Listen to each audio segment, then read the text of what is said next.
Olá pessoal, tudo bem? Professor Bruno Tulux falando de História Regional para vocês. Neste vídeo falaremos sobre a Fazenda de Camapuã, que é a 7ª aula do nosso curso de História de Mato Grosso do Sul. Se você chegou por aqui agora, eu já informo, nós temos aulas anteriores que vão facilitar a compreensão sobre esse tema, bem como fornecer uma visão mais panorâmica sobre o processo de construção da história de Mato Grosso do Sul. E se você ainda não é inscrito no canal, já vou pedir para você se inscrever, ativar o sininho de notificações para sempre receber as notícias de vídeo novo que nós temos no nosso curso de História. Então, bom estudo e vamos lá! Papel e caneta na mão, rumo à aprovação!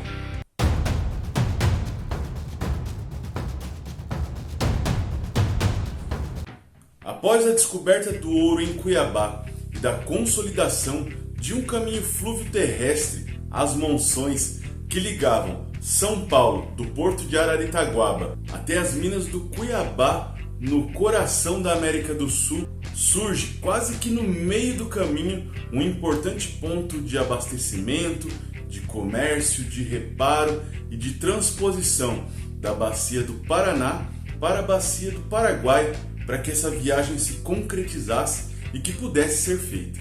Essa povoação recebeu o nome de Fazenda Camapuã e foi o primeiro estabelecimento, o primeiro povoado português no território do atual Mato Grosso do Sul.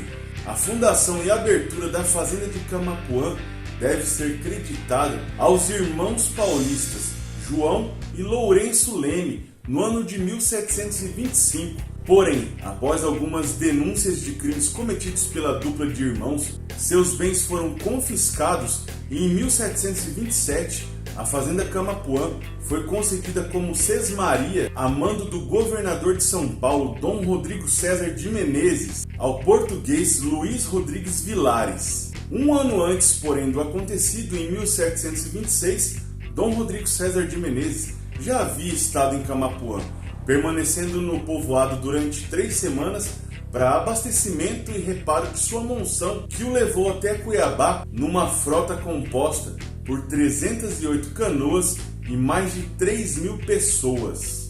Na Fazenda Camapuã, as monções eram reabastecidas com feijão, milho, mandioca, arroz, banana, aguardente de cana, galinhas, toucinho e carne bovina e também carne suína. E na fazenda também era produzido um tecido grosseiro que também abastecia as monções. Tudo era feito na base da troca, já que não circulava dinheiro nessa região.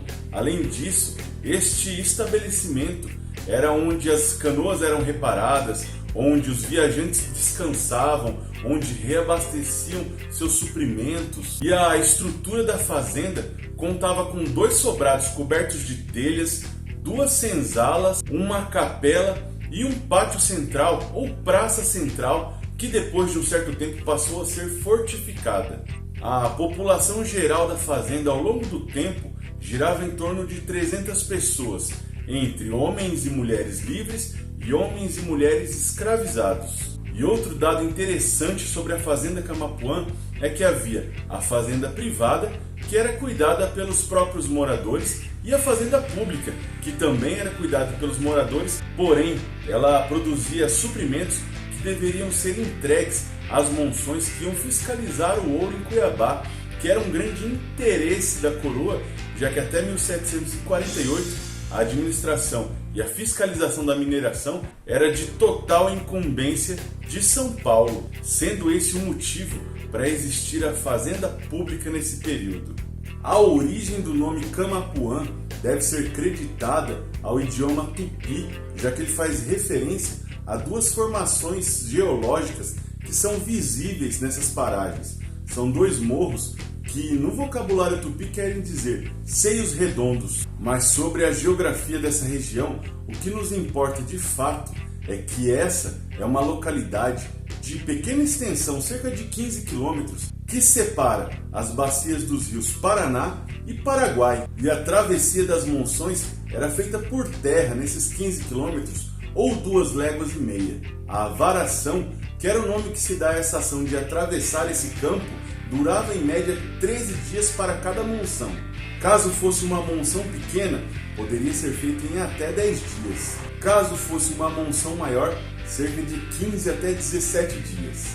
E a varação por terra, inicialmente, era realizada utilizando-se a força de trabalho humana, especialmente de negros escravizados. Mas a partir de 1750, a varação passou a ser realizada utilizando-se carretas de madeira puxadas por juntas de 6 ou 8 bois.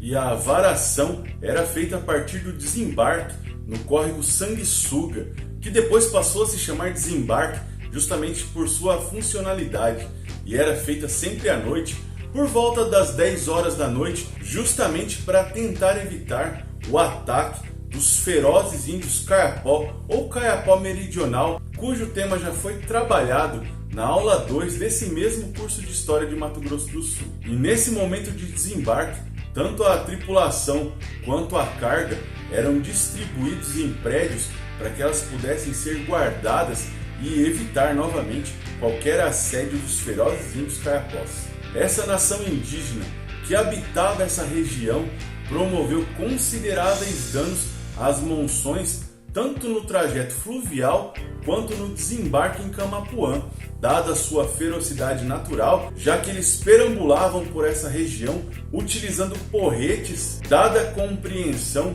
de que esses povos não índios estavam invadindo seu território. E a agressividade desses índios fez com que os moradores de Camapuã portassem armas de fogo dia e noite, evitando assim qualquer forma de ataque surpresa dos índios. Em algumas situações, uma pessoa trabalhava na lida do campo e outra ficava de vigia com uma arma em completa atenção contra qualquer movimentação suspeita dos índios. A preocupação e o perigo eram tão grandes que o comandante ou administrador da fazenda proibia que qualquer pessoa entrasse ou saísse da fazenda Camapuã durante o período noturno. E a situação dos moradores da fazenda Camapuã só se tornou mais favorável após a ação do coronel Antônio Pires de Campo, neto do bandeirante Manuel de Campos Bicudo. E o coronel Pires de Campo deu início a uma ação repressora que iniciou o processo de extinção da nação Kayapó nessa região. Porém, apesar de ser um ponto estratégico para abastecimento das monções, a fazenda Camapuã perecia com a distância das outras localidades e também com a pobreza. A maior parte da população livre era pobre e cerca de 1/3 de todos os habitantes da fazenda Camapuã era de pessoas escravizadas. As relações comerciais eram todas feitas na base da troca, já que o dinheiro não circulava em Camapuã e também não fazia a menor importância, já que Camapuã estava isolada no mapa. Faltava muita coisa em Camapuã, e um exemplo clássico é o sal, já que alguns relatos apontam que a população que vivia na fazenda nem sentia mais falta desse produto. E a falta de sal levou à consequente falta de iodo, o que fez desenvolver o bócio nas pessoas, naquelas paragens chamada de papeira, uma doença bastante comum entre os moradores de Camapuã. E na fazenda Camapuã, apesar de existir um prédio que servia como capela, faltava até religioso para ministrar as missas, sendo que os moradores se reuniam semanalmente para cantar com um papel na mão, já que quase a totalidade dos moradores de Camapuã era analfabeta. Segundo os relatos, ir à capela era um dos únicos passatempos que existia na fazenda Camapuã. Nas décadas iniciais após a sua fundação, o fluxo comercial era intenso na fazenda Camapuã. Tanto é que haviam até militares destacados na fazenda a fim de manter a ordem, organizar a defesa do povoado, fiscalizar ações e informar o governo local sobre tudo o que acontecia na fazenda Camapuã, além de servir como força policial e também administrar a fazenda pública. O comandante militar era a maior autoridade do povoado de Camapuã e representante do governo na fazenda. E além do comandante, a guarnição militar contava com 7 ou 8 militares destacados na fazenda. Mas no início do século XIX, detecta-se o início do processo de decadência da fazenda Camapuã. A diminuição do ouro cuiabano, o desuso do caminho monçoeiro por conta da nova rota terrestre que passava por Goiás, a falta de trabalhadores especializados para dar reparo às canoas e um surto de febre tifoide que atingiu Araritaguaba, fez o antigo entreposto monçoeiro perder sua importância.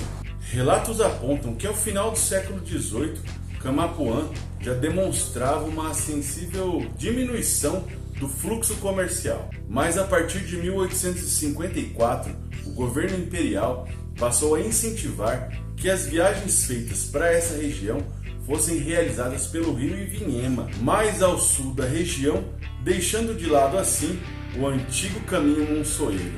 E pouco mais de uma década depois, Visconde de Toné, retornando da Guerra do Paraguai, encontrou o sítio de Camapuã totalmente deserto, com os prédios todos em ruínas, sem qualquer vestígio da intensa atividade comercial das décadas anteriores. Primeiro estabelecimento português fundado no atual território de Mato Grosso do Sul, a Fazenda Camapuã, durante muitas décadas, foi o único estabelecimento entre os rios Paraguai e Rio Paraná, uma localidade de fundamental importância para que se concretizasse a incorporação do oeste colonial às posses de Portugal. A Fazenda de Camapuã chegou ao fim, então, em meados do século XIX, mas deixou marcas na história que podem ser sentidas até hoje, já que no local da antiga fazenda existe hoje a cidade de Camapuã. Se você achou esse vídeo importante e interessante para compreender a lógica da ocupação dessa região, já compartilhe com seus amigos, colegas, professores, para quem possa interessar esse tema, já que ele é de uma riqueza imensa e com certeza vai agregar muito na sua formação, na sua compreensão sobre a história regional.